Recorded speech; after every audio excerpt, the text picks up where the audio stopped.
আপনি মার্কেটে গিয়েছেন একটা ব্যাগ কিনতে, কিন্তু নিয়ে এসেছেন 3টি ব্যাগ, কারণ 3টা ব্যাগের কালারই খুব সুন্দর। অথবা দোকানে গিয়েছেন শুধু ডিম কেনার জন্য, কিন্তু বাজার শেষে দেখেন $200 খরচ করে ফেলেছেন, কারণ যা সামনে পড়েছে সব ঝুড়িতে পড়েছেন। এটাও ইসরাফ। আপনার দরকার ছিল না, কিন্তু ভেবেছেন এখন দরকার নেই, পরে হয়তো লাগবে। ওইটা দরকার হতে পারে, এটা দরকার হতে পারে। এভাবে নিজেকে বুঝিয়েছেন আপনার এগুলো দরকার। এই কারণে কিছু মানুষ জিনিসপত্র অতিরিক্ত জমানোর সমস্যায় ভোগেন। তাদের এত জামা কাপড় যে ওয়ারড্রোবে জায়গা হয় না। তাদের আলমারি 1987 সাল থেকে জমানো কাপড়ে পূর্ণ হয়ে আছে।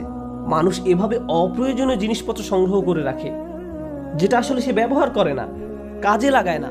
এটাও এক ধরনের ইসরাফ।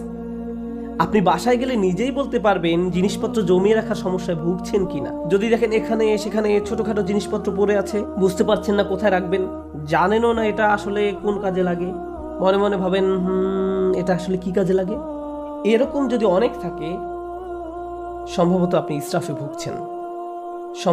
ইসরাফে ভুগছেন। তো জমিয়ে রাখা আর অতিরিক্ত চাওয়া একজন মানুষের জীবনের সত্যিকারের সমস্যা হিসেবে দেখা দিতে পারে। খাওয়া এবং জমিয়ে রাখার অভ্যাস ছাড়াও ইসরাফ হতে পারে বিনোদনের ক্ষেত্রে। সবারই মাঝে মাঝে একটু রিল্যাক্স দরকার পড়ে। সোশ্যাল মিডিয়ায় কিছু একটা দেখা, কোথাও ঘুরতে যাওয়া বা কিছুক্ষণ খেলাধুলা করার মাধ্যমে একটু বিরতি নিতে পারেন, এটা সমস্যা না। কিন্তু কিছু কিছু মানুষের জন্য তার গোটা জীবনটাই যেন একটা বিরতি।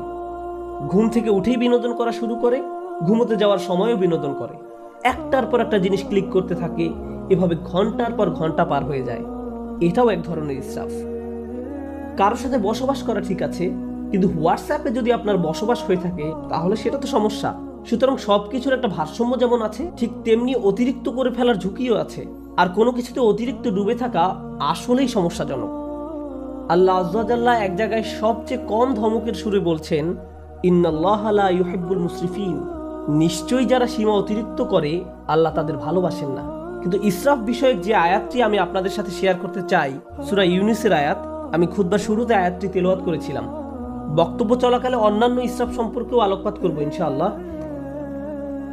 এখানে যে ব্যাপারটি তিনি তুলে ধরেছেন তা কোরআনের আরও কিছু জায়গাতেও আলোচনা করা হয়েছে। তিনি বলছেন, মানুষ যখন কঠিন কোনো পরিস্থিতিতে পড়ে যায়, সেটা অর্থনৈতিক কোনো সমস্যা হতে পারে, স্বাস্থ্যগত কোনো সমস্যা হতে পারে, পারিবারিক কোনো সমস্যা হতে পারে, ধর্মীয় সংকট হতে পারে, যে কোনো ধরনের সংকটই হোক না কেন, যা মানুষের উপর পতিত হয়, দাআনা লিজানবিহি আও কাঈদান আও কাঈমান, তখন সে আল্লাহকে ডাকতে থাকে, ইয়া আল্লাহ, আমাকে এই পরিস্থিতি থেকে বাঁচিয়ে দিন। একমাত্র আপনিই আমাকে এখন বাঁচাতে পারেন। আমি সব উপায়ে চেষ্টা করেছি, আমাকে সাহায্য করার কেউ নেই একমাত্র আপনি ছাড়া। যে ব্যক্তি দাঁড়িয়ে বসে শয়নে আল্লাহকে ডাকতে থাকে, ইয়া আল্লাহ, আমার এই সমস্যাটা দূর করে দিন, আমাকে সাহায্য করুন, আমাকে সাহায্য করুন, আমাকে সাহায্য করুন, তখন সে বেপরোয়া হয়ে আল্লাহকে ডাকতে থাকে।